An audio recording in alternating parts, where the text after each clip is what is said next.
மத்திய கிழக்கில் அமெரிக்க ஈரான் இடையிலான போர் நிறுத்த ஒப்பந்தம் இப்போது ஒரு மெல்லிய நூலிழையில் தொங்கிக் கொண்டிருக்கிறது.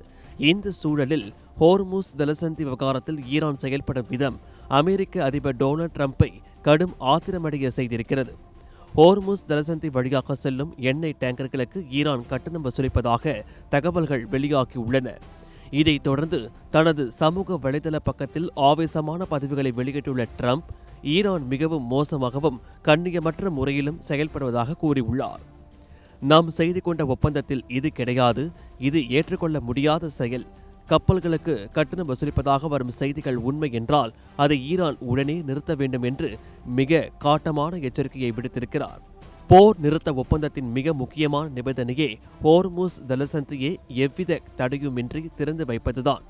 உலகளாவிய எண்ணெய் விநியோகத்தில் 1/5 இந்த நீர்வழிப்பாதை வழியாகத்தான் நடக்கிறது.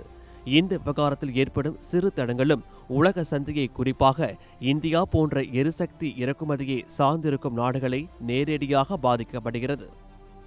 இந்த வார இறுதியில் பாகிஸ்தானின் இஸ்லாமாபாத்தில் நடக்கவிருக்கும் அமைதி பேச்சுவார்த்தைகளுக்கு முன்னதாக இந்த விவகாரம் பெரும் சிக்கலை ஏற்படுத்தியுள்ளது.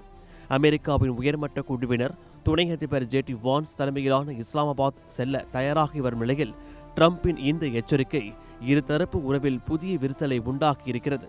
அதே சமயம் லெபனானில் இஸ்ரேல் ஹிஸ்புல்லா இடையிலான மோதல் தீவிரமடைந்து வருவதும் இந்த ஒட்டுமொத்த பேச்சுவார்த்தைகளையும் போர் நிறுத்தத்தின் எதிர்காலத்தையும் கேள்விக்குள்ளாக்கியிருக்கிறது.